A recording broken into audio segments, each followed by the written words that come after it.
Bem-vindo de volta a uma catarse menos um trauma na sua vida. Parece que a vida e a realidade são um paradoxo dentro de um paradoxo e tentar encontrar lógica nisso parece ser ilógico, porque se você diz coisas óbvias que são logicamente verdadeiras, não tem como você provar e as pessoas se afundam num relativismo epistemológico de tudo. Aí não dá, tipo assim, não dá pra desenvolver nada. Mas ao mesmo tempo, se eu não conseguir defender a possibilidade das pessoas terem a capacidade de serem burras, de elas serem intolerantes, eu vou estar sendo o ditador intolerante. Se eu não consigo deixar uma pessoa acreditar em Deus ou não acreditar em Deus, nas duas versões eu vou estar sendo intolerante com aquela pessoa. E se eu sou intolerante com aquela pessoa, outra pessoa pode ser intolerante com as minhas ideias, porque às vezes ela chegou num conhecimento mais profundo que o meu. A mesma liberdade que eu tenho aqui de vir aqui e falar minhas coisas, alguém tem a liberdade de odiar tudo que eu falo e desprezar tudo que eu falo. Porque no final das contas é só um ciclo natural. A pessoa tá sendo ela, igual a chuva tá sendo a chuva. Uma pessoa não muda porque você quer que ela mude, ela muda porque ela quer mudar. Eu não posso pedir pra uma pessoa, tipo assim, eu posso pedir pra uma pessoa calar a boca, mas ela tem a liberdade de tanto ouvir o que eu tenho de tanto se calar exatamente e tanto de não se calar. Isso depende da decisão dela e da liberdade dela. A gente não pode tolerar os intolerantes, mas se eu não tolero o intolerante, eu viro um ditador e todo mundo tem que me amar e obedecer o que eu acho, mas as pessoas não vão me amar no fundo. É melhor ser temido do que amado? Será? Se eu não quero ser julgado por outras pessoas, eu não tenho como fazer isso. Eu não controlo a chuva e eu não controlo o julgamento de outras pessoas. Então eu tenho que achar uma fagulha, uma flutuação quântica daquilo que eu controlo em mim, que eu não controlo tudo no meu corpo eu não controlo. Eu tenho que achar uma pequena fagulha e tentar me adequar à realidade. Mas se você se adequa à realidade, você vira um acomodado. Aí fodeu. Tá ligado? Não tem escapatória. Tudo que você vai profundamente, você pensa, porra, se eu vou por esse lado, eu me fodo. Se eu vou pelo outro, eu me fodo. Eu não tive a oportunidade de escolher entre nascer e não nascer. Isso foi me dado. É meio que um dom obrigatório que eu tenho. Aí eu tenho um livre-arbítrio. Aí se eu sigo esse livre-arbítrio, tem a chance de eu ter uma punição infinita ou ter uma recompensa infinita. Só que Deus, por que ele vai me julgar pelas regras que ele criou? Sendo que a regra dele é, cara, não tem regra, segue aí o que você quer. Aí depois eu sou punido por isso? Ou tipo assim, e se eu viver o melhor que eu achei que seria pra mim e pros outros? Isso já não é, tipo assim, a minha regra. E por que você vai me julgar pela sua régua? De regra, na verdade, né? Ai, ai. Bom, a pessoa que eu mais amei em toda a minha vida disse que não me conhece.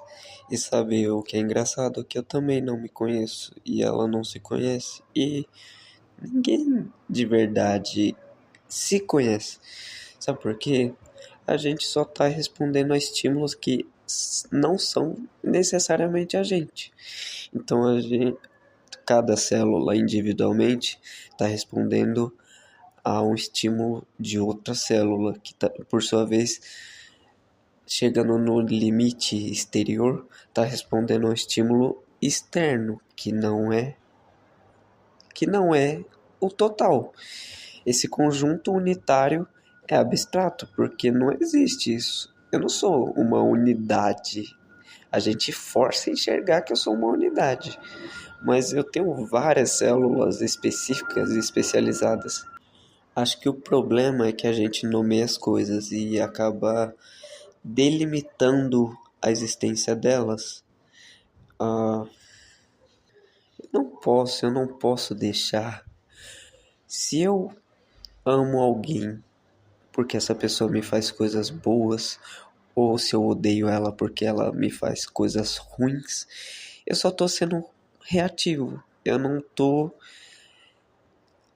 conseguindo capturar a essência do que é amar ou odiar. Se eu odeio algo, eu tenho que odiar porque eu quero odiar, não porque aquela coisa me fez algo para eu odiar.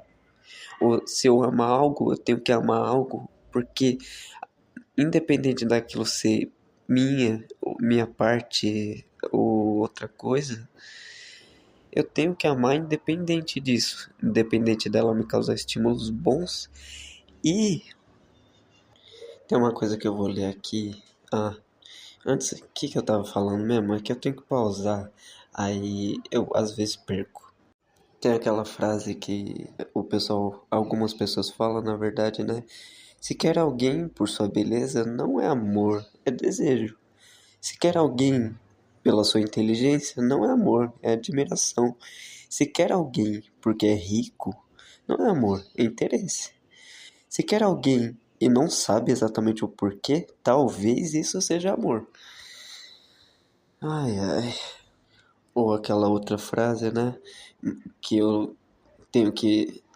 Eu vou mandar de cabeça, que aos olhos da pessoa errada, você não é nada, mas aos olhos da pessoa certa, você é tudo, alguma coisa assim. Não, eu falei errado. Você nunca será a pessoa certa aos olhos da pessoa errada, mas sob o olhar da pessoa certa, você será tudo. E essa é uma frase bonitinha, mas sabe que não descreve nada?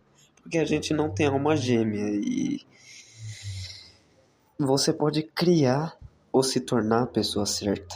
É porque depende de variáveis como experiências, momentos de vida, sei lá, emoção, sentimento.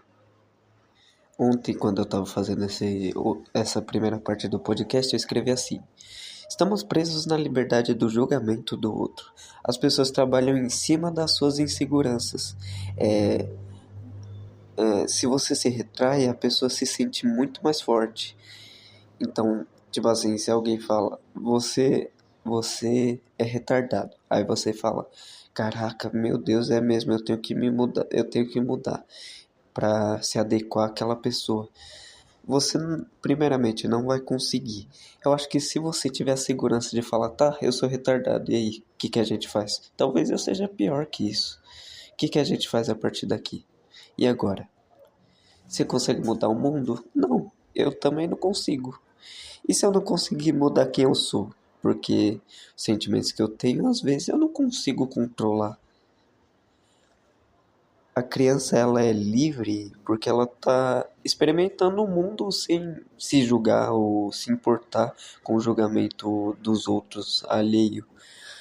A percepção que o adulto, a percepção do adulto, através de suas palavras punitivas, limita a criança, o potencial dela a longo prazo.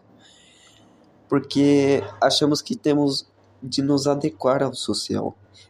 É uma seleção sociocultural que elimina outras pessoas que não se adaptam às regras. E as crianças, elas parecem. Os adultos, eles se embriagam, se drogam para tentar voltar ao estado de criança, à ingenuidade, à inocência e tal. Sem esse mundo de pressão que eles próprios criaram, né? Para facilitar meio que o todo. Porque essa divisão do trabalho facilita, porque eu não tenho que fazer tudo ao mesmo tempo, só que esse nível de consciência social dentro do capitalismo é um nível inferior que é necessário. Porque para fazer um lápis, sei lá, precisa de dezenas de pessoas, alguma coisa assim.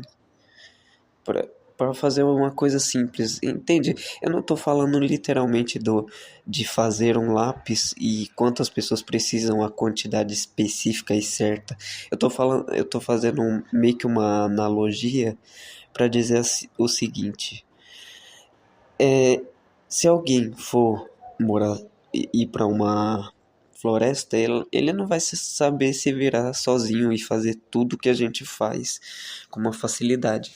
Então a gente criou esse conforto para tentar amenizar, anestesiar o medo que a gente tem de morrer e o medo de apagar todas as coisas que a gente criou e desenvolveu nessa vida, né? O dinheiro é um efeito colateral do medo de não existir mais. Só que eu acho que a noção de liberdade, ao contrário do que os cristãos falam, é uma noção que gera muito mais problemas que a noção do determinismo, que também gera problemas. Mas sabe qual é o problema de verdade? Porque se você fala para uma pessoa que ela é determinada, ela vai tentar não estar determinada.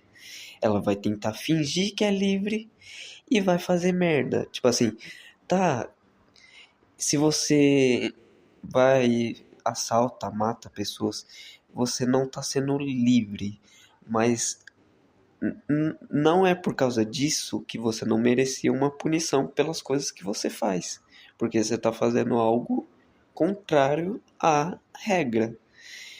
Tá vendo? Outra determinação dentro do determinismo. Regras, você já nasce com uma limitação biológica, cognitiva, física, você cresce até determinado, até seus pais delimitam o quanto você pode crescer ou não. Tinha uma coisa que eu pensava quando era criança, que era, eu não sei de onde vinha as ideias, porque vinha umas ideias muito filosóficas na minha cabeça quando eu era criança, quando eu não tinha acesso, quando eu nem, sei lá, não tava nem estudando, sabe? Eu nem sei de onde eu poderia ter ouvido isso. Tipo, eu movia o meu braço rapidão, eu falava, peraí, mas isso aqui já tá destinado. Tipo assim, eu controlava o meu braço, mas eu pensava, todo o movimento que eu fiz até agora, aquilo de alguma forma não podia ser de outra forma. Sei lá, esquisito. Mas parece que tem uma certa verdade nisso. A gente faz as nossas ações como os processos naturais. A chuva, o rio, o mar. Às vezes a gente não controla, a gente só tem a ilusão de controle. Tem um problema muito grande em você ser uma pessoa singular, às vezes supostamente original nos seus pensamentos, é porque tem uma especificidade muito gigantesca que não sintoniza, não conecta com as pessoas de nenhuma forma. Isso é complicado demais. Parece que ninguém compreende a forma que eu compreendo as coisas.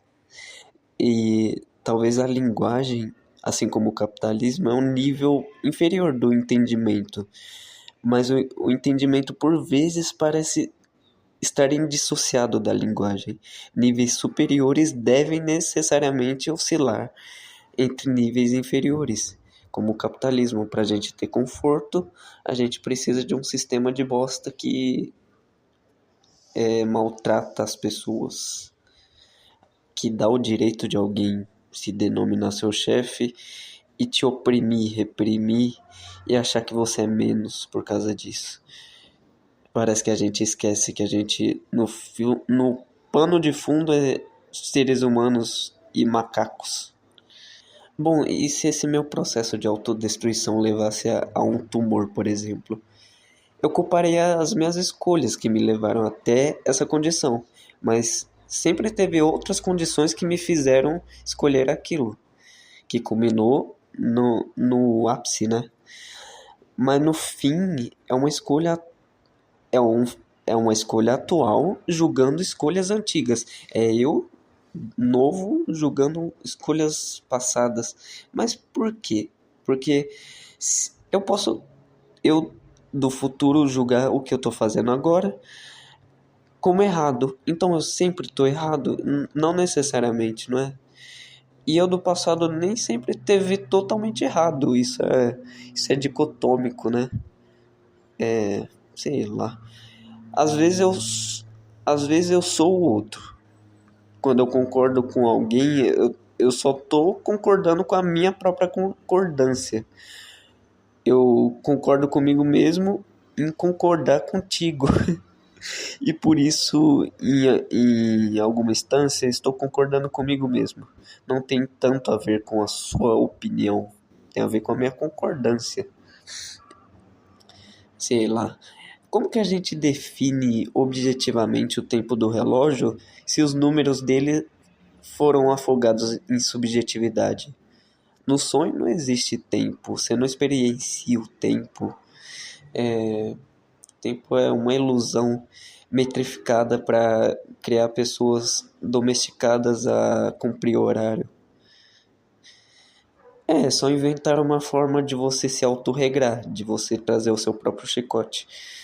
Mas seus números surgiram na mente humana, então surgiram em algo contido na realidade, já que a mente não está deslocada da realidade, pelo menos não totalmente. Balbúrdia devido ao balbuciar, esboços de mim, de minhas palavras geraram destroços de ti. Tá, beleza. Tá, terminando aqui. A arte, eu acho que a arte é o mais belo desperdício dispendioso humano. Sem ela, o desperdício seria ser humano. Mas sem emoções humanas não haveria essas perturbações na matéria. Cada um com seu floco de neve, gerando o sublime através do sórdido. Sórdido é algo feio, né? Sublime é algo bonito. Sórdido é algo negativo de... Ah, meu Deus. Deixa eu pesquisar. Sórdido. Cadê? É um adjetivo, algo sujo, nojento, repugnante ou de caráter baixo. Isso. Que emprega meios degradantes para atingir um fim. Exato. A realidade parece ser degradante, mas o subproduto que é a arte é algo sublime. Floco de neves, eu tô falando que todo floco de neve tem um formato bem específico. E cada um é único, né? Meio que assim. A nossa mente funciona assim também. Por isso que a gente não consegue sintonizar tudo. Sem desastres, a vida é tão igual. Nosso cérebro está condicionado a querer atrito para a dopamina não abaixar.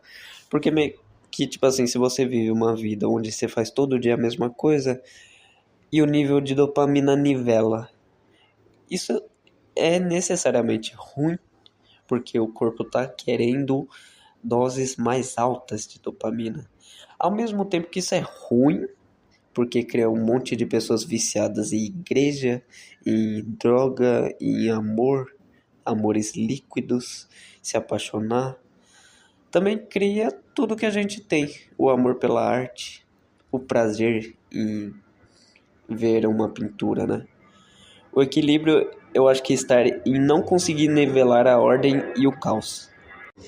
É necessário que no nódulo de Ranvier mude a polarização para continuar a condução de um impulso elétrico através do axônio, né?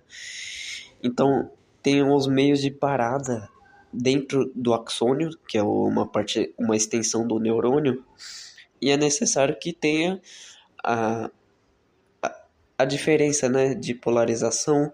Tipo assim, começa 55 milivolts, tem a chance de ir para 90, menos 55 milivolts, menos 90 milivolts, e assim na troca de potássio e sódio, entrada e saída, vai acontecendo a diferença que vai causar esse impulso até a condução. Então, tá toda hora correndo um desequilíbrio. Tipo assim, pensa, como algo seria equilibrado sem ter o desequilíbrio em relação? Se algo segue, se uma linha é uma reta, ela só é porque existe coisas que são ondulações entre tem uma linha e existe uma onda que tem a amplitude alto e o baixo e vai seguindo.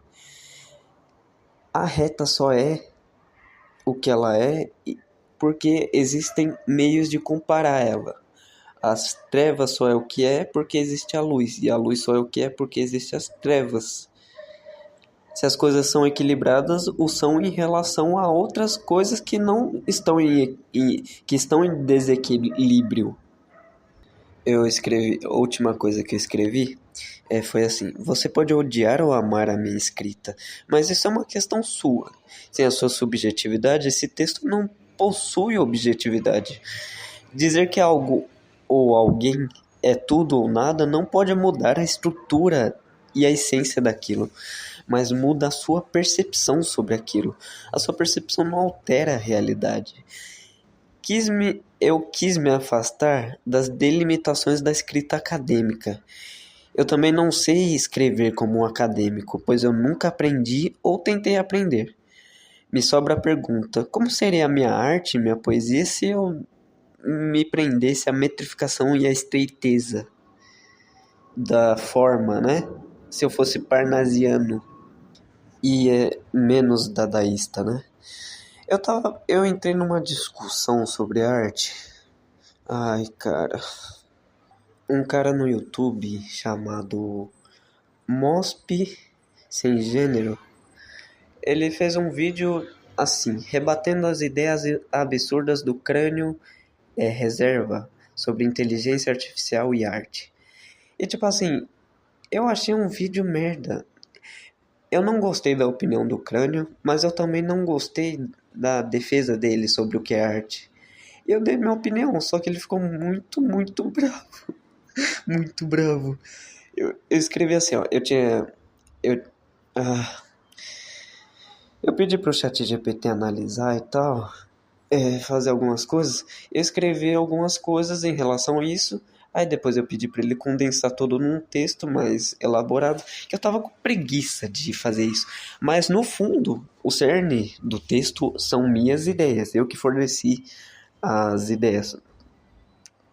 Eu escrevi assim, ó, eu junto com o ChatGPT, porque eu sou um ciborgue intelectual. A arte transcende o reconhecimento público e é, em essência, uma expressão do suco existencial. Um violinista tocando no Titanic ou um violoncelista em meio à guerra em Sarajevo exemplificam como a arte pode emergir em meio ao caos, servindo como a prova da resiliência humana. Uma coisa, as pessoas falam assim, as pessoas pensam assim: se você tá me xingando, você tá perdendo a razão, tá perdendo o argumento. Não, cara, às vezes é burro pra caralho e eu tenho que mostrar uma discrepância, eu tenho que ser sincero e falar mesmo. A mesma liberdade que tá na sua opinião de me odiar, tá na minha de opinar. Como que você vai me odiar se eu não opinei ainda? Como que existe alguma coisa? Eu não sou Hitler, eu não vou proibir ninguém de falar ou deixar de falar. Eu não quero ser ditador. Eu não me importo. Eu não quero ter filhos. Eu não quero ter esposa. A última. Eu só amei duas pessoas na minha vida, mas eu me relacionei com umas. Sei lá. 7, por aí, sei lá. Ai, ai. Tá, servindo como prova da resiliência humana. Essas manifestações não dependem de aplausos ou validação externa, mas sim de seu poder intrínseco de comunicar aspectos profundos da condição humana. Portanto, afirmar que a arte necessita de reconhecimento público para ser válida é um erro que ignora sua verdadeira essência e propósito. Comparar a arte a atos banais, como cagar, entre aspas, não, entre aspas não, né? É verdade, foi o exemplo que ele usou, que o crânio usou para um exemplo absurdo, e ele defendeu que isso é arte, cara. Você vê a noção da ignorância. Eu estaria muito puto no dia que ele comentou nesse meu comentário, eu estaria muito puto, eu estaria xingando ele de todas as formas. Foi o que eu fiz com o meu melhor amigo falando sobre esse cara. O cara se acha. O cara se acha, porra. Se fuder. Tu é merda, pô. Tá maluco? Tu é merda. Comparar a arte a atos banais, como cagar, é uma simplificação que desvaloriza o conceito de arte. Duchamp usou mictório como uma crítica ao establishment artístico. Establishment é a ideologia, é meio que a hegemonia ideológica, onde existe um sistema ideológico, no caso artístico. Existem pessoas que controlam alguns aspectos, entendeu? Tipo o sistema, o governo e tal. Mas foi um gesto intencional e consciente para provocar reflexão, assim como o Crânio fez. E eu tava puto com o Crânio, mas, tipo assim, depois que eu vi o vídeo que ele publicou depois, eu falei, cara, eu queria ser amigo desse cara, porque eu sou um artista há 5 anos. E eu tenho visões. Não, como é que é? Não convencionais? Tá. Usar esse exemplo fora de contexto para justificar que qualquer ato pode ser considerado arte demonstra uma falta de compreensão da profundidade da intenção crítica por trás de tais obras.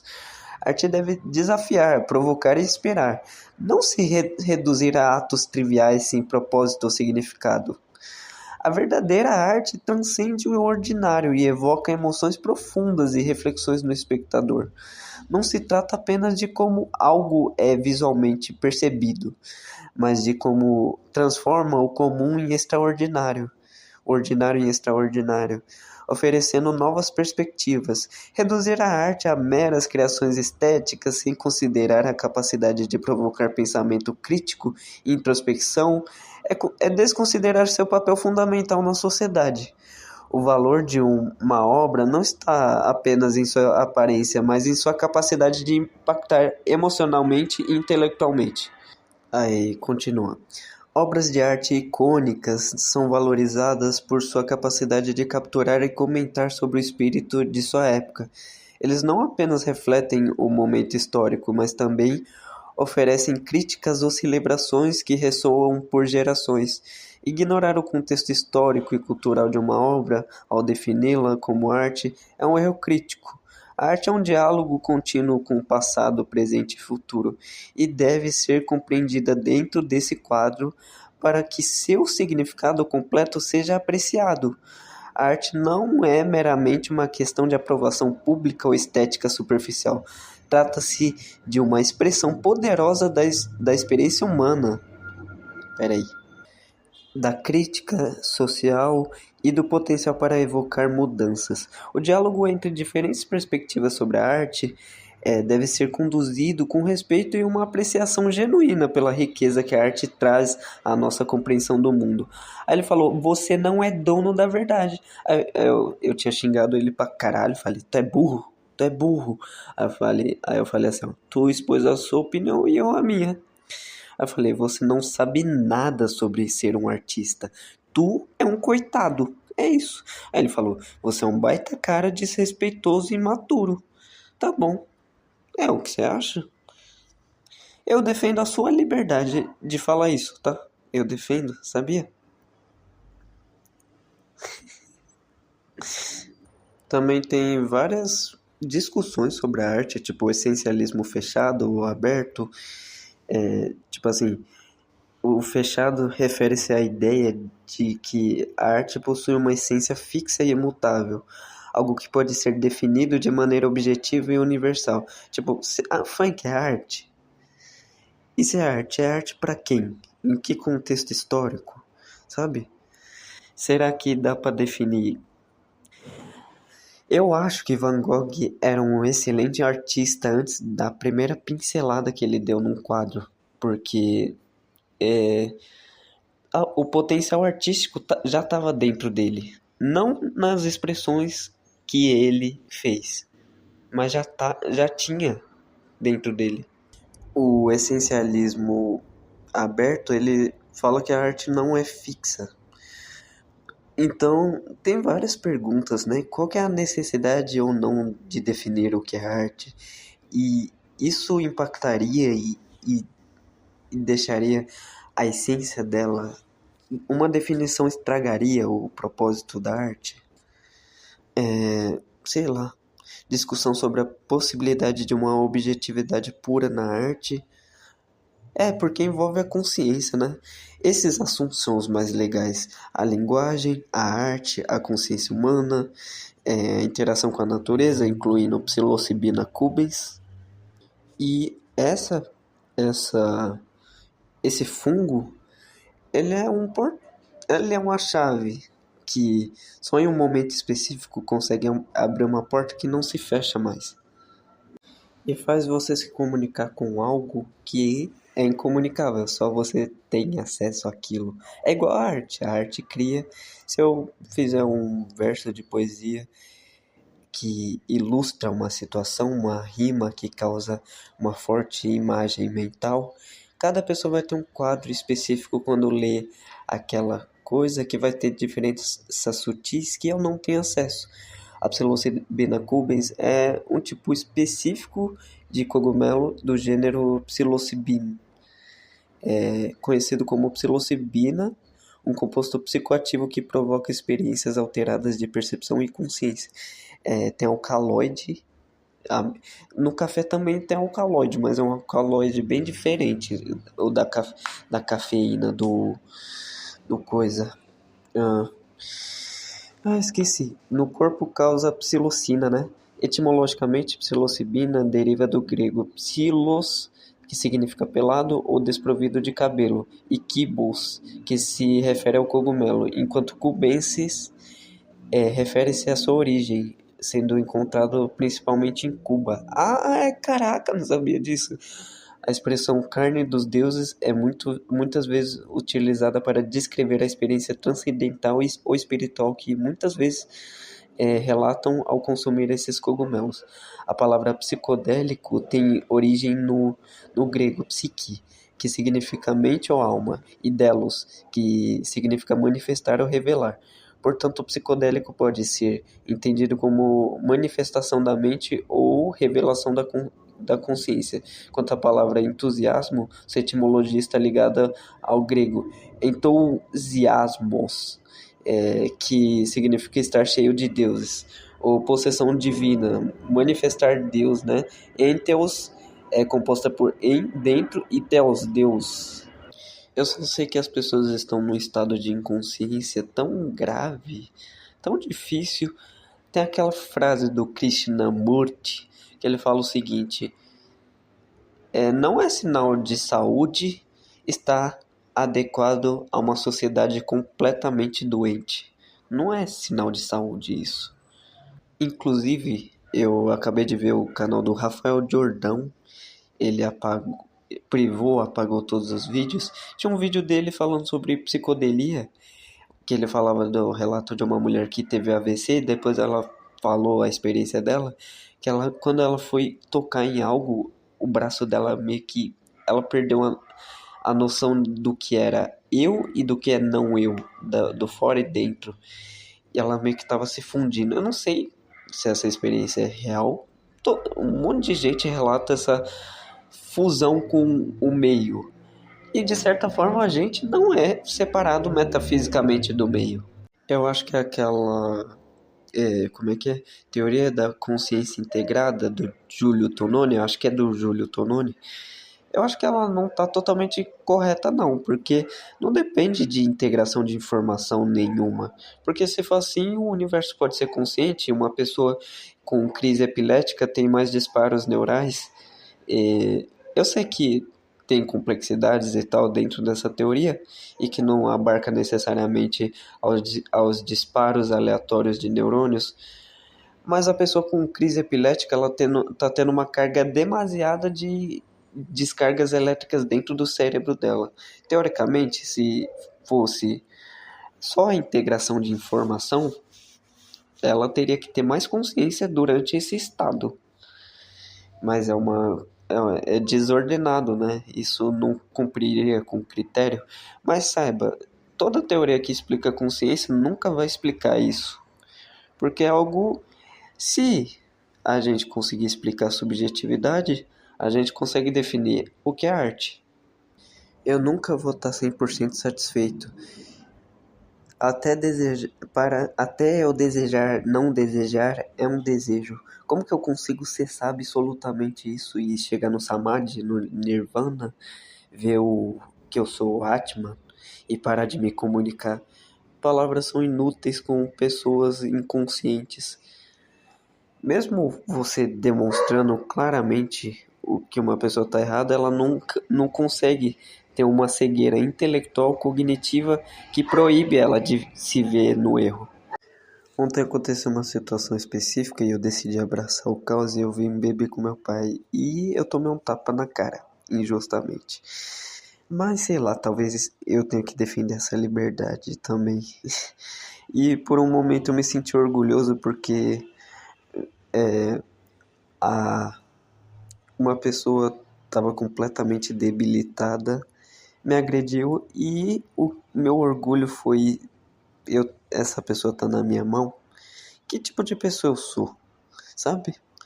Eu tô me nivelando por baixo se eu sentir essas coisas, sei lá.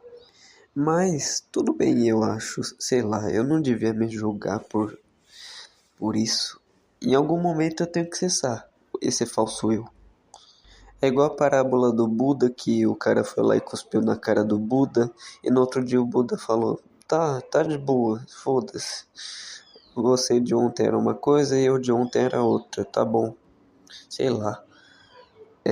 Se a gente ficar com remorso, com ressentimento, a gente vai se prender ao passado, vai ficar remoendo, como é que é? Ruminando. Eu tenho que defender até a liberdade da pessoa que eu mais amo me odiar. Que não é o meu pai, é a Ana, tá bom? Eu tive ótimas experiências intelectuais, cognitivas e tristes também, o que me forneceu combustível para escrever bastante. Então, teve muitas coisas que influenciou a minha personalidade, como eu me vejo, e a extensão dos meus gostos é uma parte da minha alma. É uma parte de mim, né? Eu só consigo comunicar quem eu sou falando o que eu não sou, que é o externo. Ah, quem eu sou? Não sei. Eu sou uma caixa de Pandora, tô brincando. Que eu ia falar? Esqueci completamente. Às vezes, para ter um insight legal, você precisa estar numa embriaguez que é algo ruim. Ruim, ruim, ruim, ruim. Mas sei lá, você tem que abraçar as coisas, sem se importar diretamente com elas, com o conteúdo dela. Vida leva eu, somente isso. Portanto, eu defino que a única pessoa capaz de amar outra pessoa foi Jesus tipo, se você parar pra pensar, ele amou de modo impessoal. O amor dele era por toda a humanidade. Só que o amar humano tem que ser por sujeitos particulares, não pelo universal. Teria que ser, tipo assim, eu amo mais determinada pessoa do que eu sou capaz de amar outra.